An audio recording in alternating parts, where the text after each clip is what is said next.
Hi everyone, my name is Joanna, and today I wanted to do a short video on strategies that you can use to raise your vibrational frequency.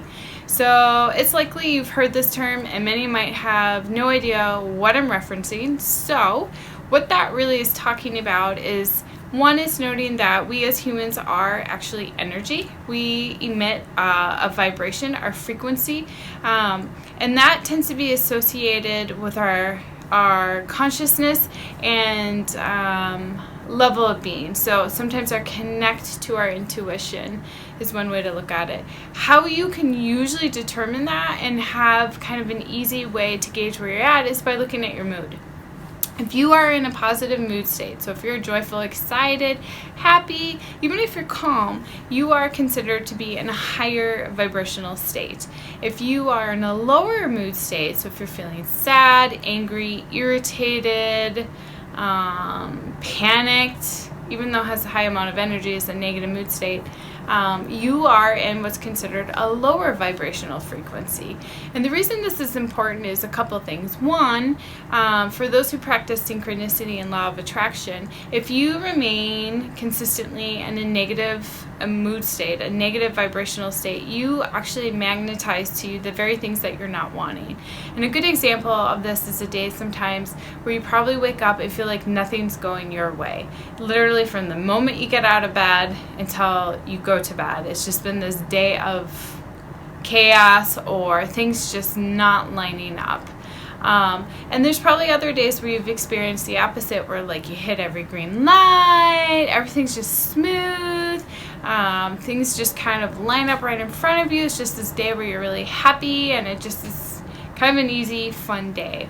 If you were to really look at those 2 days, you will likely see a patterning in how you feel. Obviously, one could blame like negative events as impacting mood, but what we have to understand is mood also magnetizes more negative events.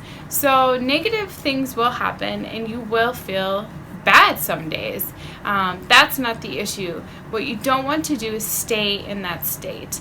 And as you develop your intuition, there's greater consequences to doing so. As you practice synchronicity and law of attraction, manifestations will occur quicker. And so if you're in a negative mood state, you will manifest negative quicker. And I see a tendency of a lot of intuitives when they tend to get overwhelmed and flooded and just kind of not certain on how they should proceed. They often disconnect from all emotionality, to be honest. They kind of disconnect, as I see it, from their light, and that really that results in them sinking into an extremely low mood state. Like I almost feel like they come in and their light is dim, and they usually are in a really low level, like despair, sometimes shame, guilt, really a lot of self-loathing. So the goal is not to not feel. The goal is to manage the feelings and know how to kind of shift from negative to positive, or at least negative to neutral in some days. The other thing that happens when we're in a lower mood state or a lower vibrational frequency is we open up ourselves to entities that vibrate on a lower level. There's a common misperception that if we feel like we're being attacked kind of spiritually or by negative entities, that they're manifesting and doing this attack. What we don't understand is that they cannot actually access us unless we're in a lower vibrational state. So if you're feeling good and happy and you're vibrating high, you are not likely to suffer an attack from a lower vibrational being. They cannot access you. If you are in a negative state, if you're feeling kind of sad or depressed or anxious, they can, and especially through fear. So another secondary motivation to kind of be aware of what you're feeling and to try to stay in a more elevated state of being is to avoid any sort of negative attacks. So that being said, things you can do to raise your frequency. First and foremost, eating whole, clean foods. This is something that a lot of people roll their eyes at. but it's really true. In my practice, I call it the tripod of health. You have nutrition, you have exercise, and you have sleep. And those three things need to really be in place for people to function well here. You can do a lot of coaching outside of that, a lot of skill building outside of that, but if those things are not in place, whatever else beyond that tends to be less effective. So sleeping, having good sleep, feeding your body in a really healthy way with like nutritionally dense food, and moving your body. It doesn't matter what you do, but moving it, our bodies are meant to move, can really, really put us in a great spot with just those three things. In addition to that, obviously we don't have a lot of control sometimes over some of the things that happen, and negative things can happen to you, but you can regulate the impact that has on you. You can learn to harness the power of your brain and your emotions, and you can learn to refocus it. So if you wake up and you find that you're in a really low state, I would highly encourage that you look at anything that you can do in that moment right away to start to improve your mood, to make yourself feel better. You don't have to move from a negative state to a really high level state. You don't have to go from sadness to joy. But if you can go from sadness to neutral, if you can go to sadness to just sort of comfortable, or any sort of improvement, it's going to really improve your whole day. Because if you can move to a higher state of being again, you will start to magnetize the positives to you, and likely will end up having not only just a better feeling day, but the day will probably go better for you all around. So meditation's a huge thing you can use for that. It's a great way to calm your mind and to quiet the negative self-talk in the head. A lot of people misattribute meditation to a total clearing of the mind.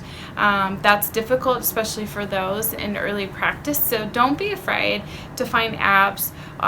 There's a lot of things on YouTube that include imagery, and that really engages the rational thinking brain, keeps it occupied. So it's not like knocking and remind you like, hey, you got laundry to do, knock knock, hey, what about this? So it keeps it kind of occupied, and that really helps, because after about probably 15 minutes, you'll start to notice that a lot of those thoughts will float away, and you'll kind of deepen a sense of relaxation.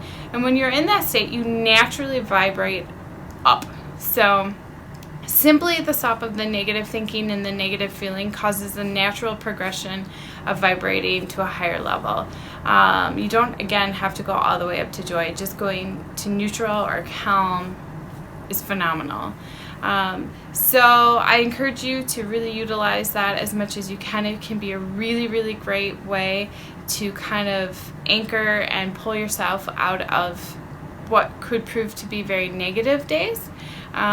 If you don't have time for that, there is always the ability to what I call refocus. So, if you're thinking negative things in your head, or you're really focused on the things that you don't like, to start to focus on the things that you really do like and love in life. It could just be the faces of the people you love most, your kids, your spouse, family members, friends. It could be your recent vacation. It could be something funny you recently overheard.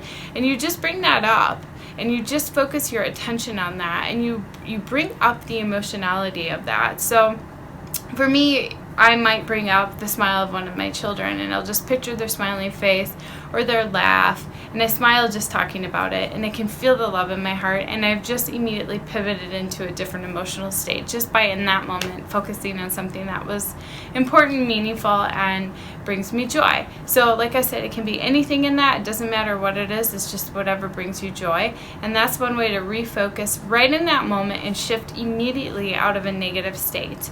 And sometimes you might find that you have to do these practices multiple times a day. I'm not suggesting that you have to live in a state of meditation and spend 20 out of 24 hours doing it.